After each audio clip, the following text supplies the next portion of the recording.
The ancient Romans called him Orca or Canis, Latin for bringer of death. He is without challenge the most powerful animal on the globe, the killer whale. Orca has 48 teeth, set in 2 impressive rows. They remain loyal to one mate for life. As parents, they are exemplary, better than many human beings. And like human beings, they have a profound instinct for vengeance. Hello and welcome back to Desperate Living. As you may be able to guess because of my attire today, we're going to be having a look at a movie about a giant ocean-going monster. But not a shark. Today we're looking at Orca, the killer whale, freshly released through Studiocanal in a long overdue restoration. And I got the new Steelbook edition here, so let's just crack that open and we'll have a look at the package before we get onto the film itself.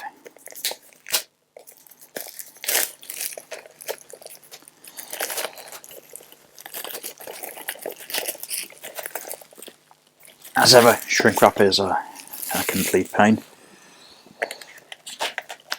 So this is, I think, a really impressive little set. I'm not always keen on the idea of this kind of new modernized artwork for old movies, especially when these movies have had particularly good artwork. And I think, as you might see from this comic book ad from the time,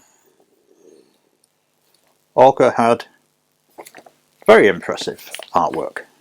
But this, I think, is impressively minimalist. As always, there's the cardboard cover that is,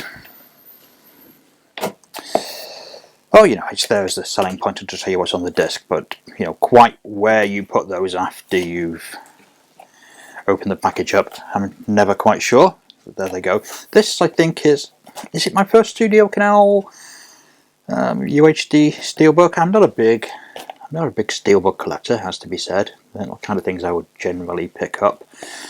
I appreciate the aesthetic and the feel, but you know, they're not something that I'm really fixated on. Actually, I think I do have a couple of the John Carpenter's, Escape from New York and Prince of Darkness, in similar collection. Anyway, let's have a look here. So here we have actually the 2 discs.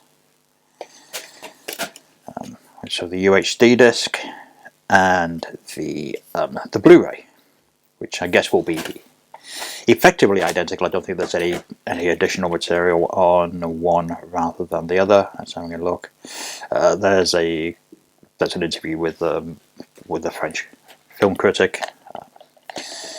But yeah, it's really nice. It's got a real.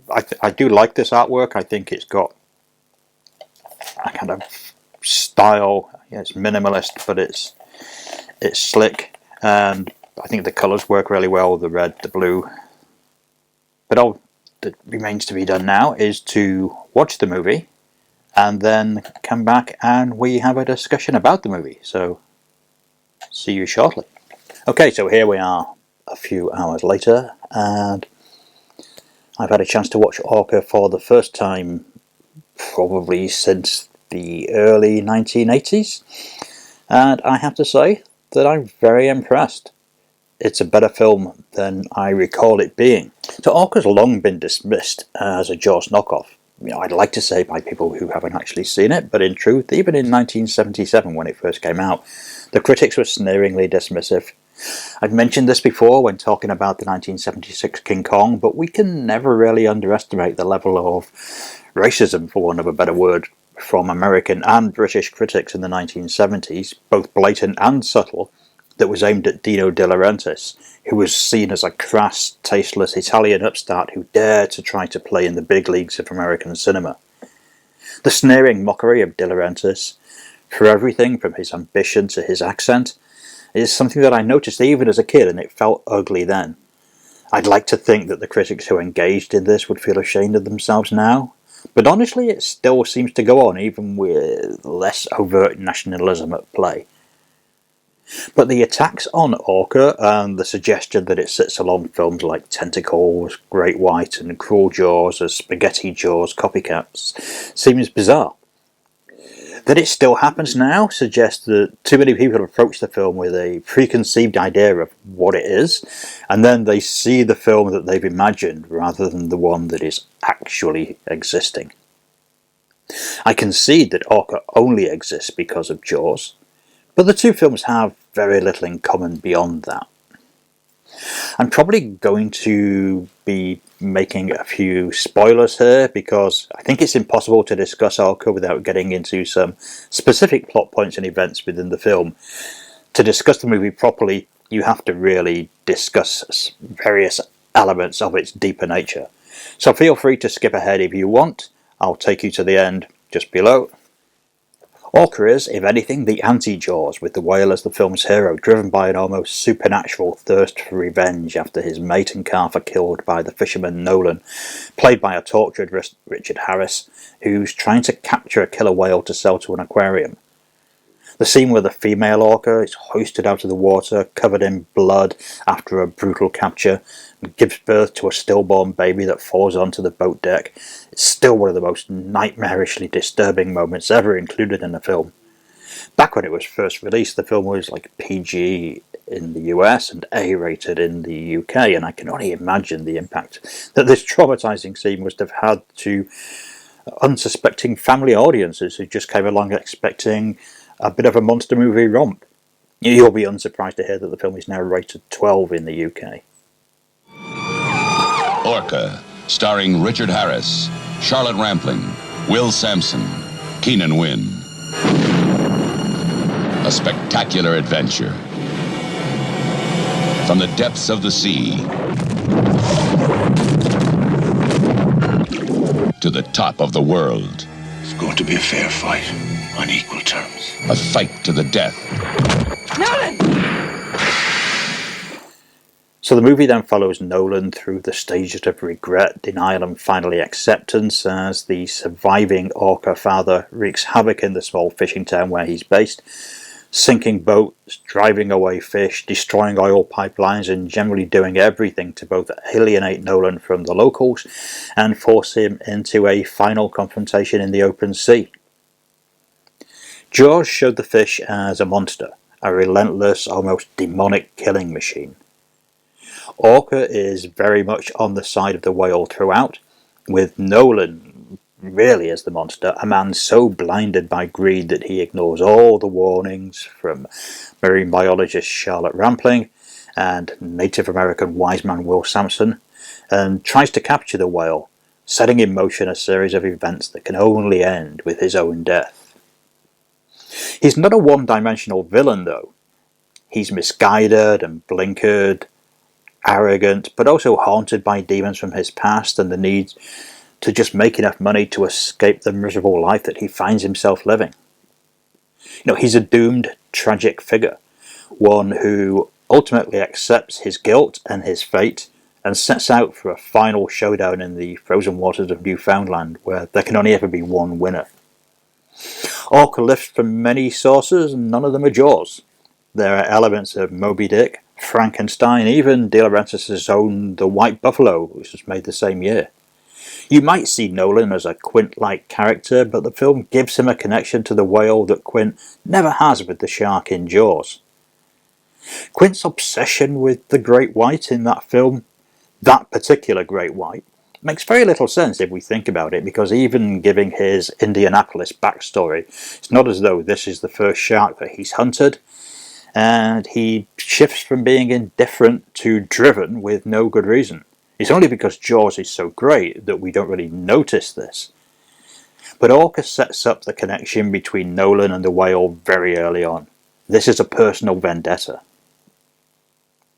There's a lot here to admire. Harris does a fine job as the increasingly broken Nolan, his bravado and sense of self being slowly stripped away as both his guilt and his resignation to his fate take over. Director Michael Anderson was an old hand whose work included everything from The Dam Busters, The Quilla Memorandum, Doc Savage, Man of Bronze, and Logan's Run, which he'd made just before this. And he brings a sense of grand tragedy to the film. It has a scope and a scale that's impressive. The screenplay by Luciano Vincenzoni and Sergio Donati is smart and dark. The script was also given an English language polish by an uncredited Robert Town, and the dialogue feels authentic and believable for the most part. Most notably, the artificial orcas used here are excellent, much more convincing than the shark in Jaws. The mechanical whales are virtually indistinguishable from the footage of real orcas. Given that this film is essentially the story of Nolan and the orca, the rest of the cast are more disposable, it has to be said. I mean, Charlotte Rampling is solid as ever in a role that essentially exists just for her to spew exposition, even down to odd moments of narration that pop up at random intervals, while Will Sampson is perhaps a bit too much of the cliche kind of magical Indian character for much of the time. Bo Derek, not yet the most beautiful woman in the world, pops up to have her leg bitten off. She would, of course, work with Harris again a few years later on Tarzan the Ape Man, but that again is a story for another day. Ennio Morricone's music is romantic, tragic, and lush. We probably didn't need the closing song, and some of the romanticised shots of orcas jumping out of the water in slow motion at sunset do tend to go on for a bit, especially in the opening scene. It's all part of the film's desire to show the orcas as beautiful, intelligent, noble creatures, and that's very admirable. Fears that this film would demonise the killer whale in the way that Jaws did with sharks are unfounded. But it perhaps labours the point a bit at times. Still, this feels like a story that has stood the test of time. It's environmentally positive and was criticising the capture of orcas for places like SeaWorld decades before Blackfish, back when it was much less of a fashionable cause to champion. This impressive and admirably downbeat film feels like it's ripe for rediscovery, so I'm glad to see it restored in 4K. And needless to say, it does look great. So I'd be interested to hear what you think of Orca. Let us know in the comments. If you enjoy video essays, reviews of cult classics and coverage of new Blu-ray and UHD releases, don't forget to like, subscribe and share. Every subscriber helps move this channel forward, and if you haven't yet done so and you've watched more than a couple of our videos, it would be very much appreciated. I'm eternally grateful to everyone that has helped us move forward in the last couple of months, but obviously we still have a way to go. And if you want to support us in a more substantial way, then check out our Patreon and Buy Me a Coffee links in the description. Thanks for watching, and I'll see you again very soon.